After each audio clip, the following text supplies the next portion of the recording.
Okay, hi guys and welcome back to my channel.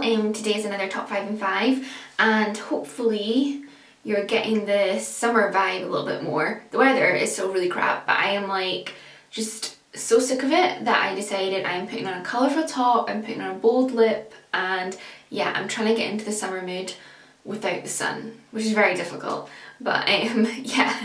So yeah, also my background is a little different today. My room is an absolute tip, so yeah, I'm just like filming with a plain background, and I don't know if this room is a little echoey, but if it is, I'm sorry, but hopefully it'll be fine. And yeah, let's just get straight into the video. Okay, and my first story of the week is a very exciting one. I think it's super cool.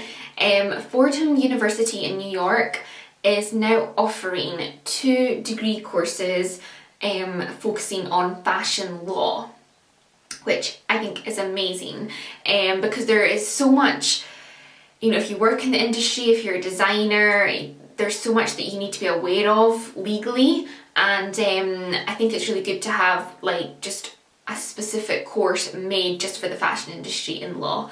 And yeah, they're offering 2 different courses. I've got them written down. The first is Master of Laws in Fashion Law, which is for people that already have a degree in law and they're wanting to study more like specifically in fashion. And the second one is Master of Studies of Law, and that is a degree programme for non-law students who just want to know more about fashion and retail for the legally. So yeah, this is like really good for, as I said, designers learning about intellectual property.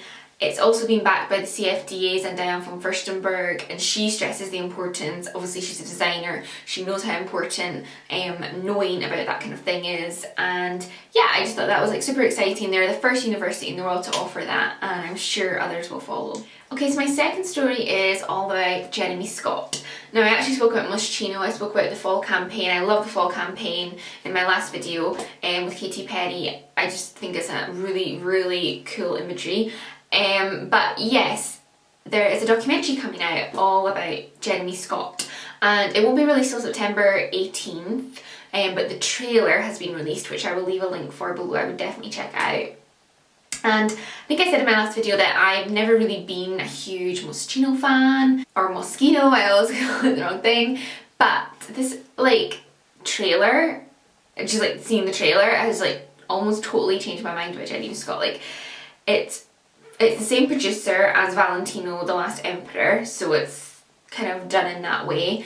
And it's all about his childhood, how he got into fashion, growing up in Missouri, where I think he grew up on a farm in Missouri and it like was not fashion-y at all. So yeah, his kind of struggle, I guess, from getting from there to where he is now, the creative director of Moschino.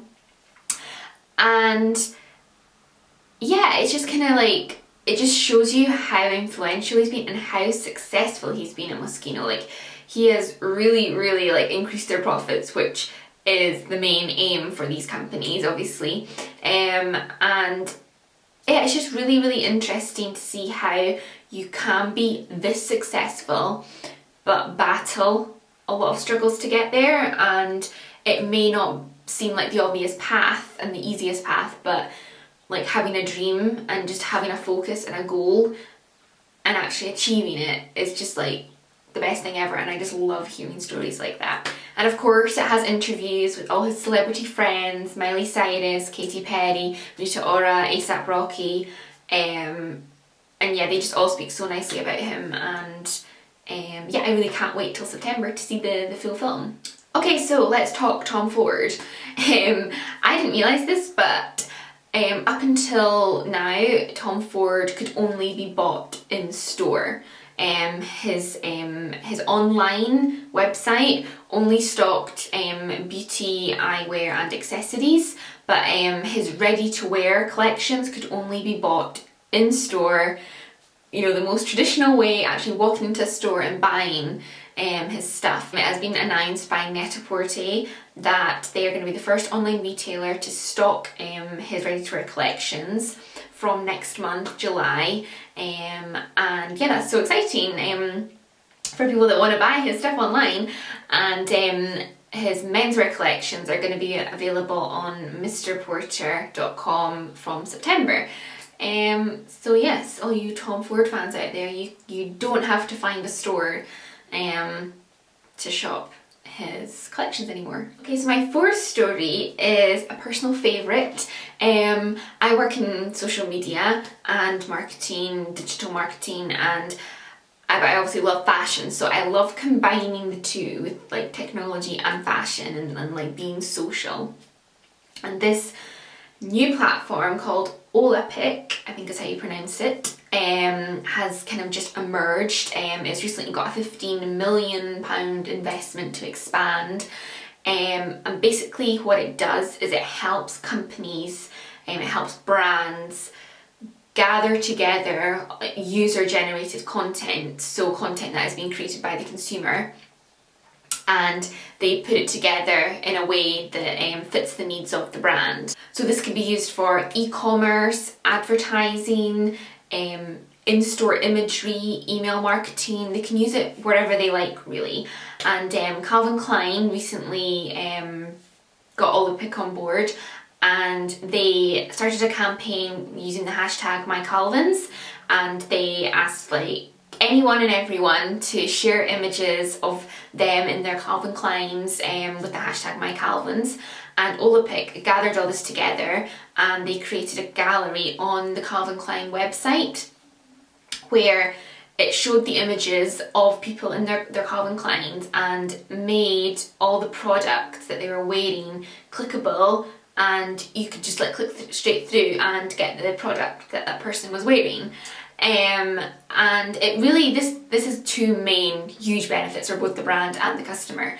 First of all, for the brand, they don't have to hire these big creative agencies to put things like this together, and also they're not like having to spend money on huge expensive photo shoots, because the photos are already out there, they're being generated by their customer. And for the customer, it's really nice, I think, to see like real people. I mean, when I say real people, these people are still, you know, like they're like, they look amazing in their Calvin Kleins, let me put it that way. But it's not like models, it's not Kendall Jenner, it's not Gigi Hadid, it's, you know, it's not Giselle, it's just like anyone and everyone wearing their Calvin Kleins and seeing how they wear them and how they like style them. And I'm just using Calvin Klein as an example, like loads of other brands have gotten on board.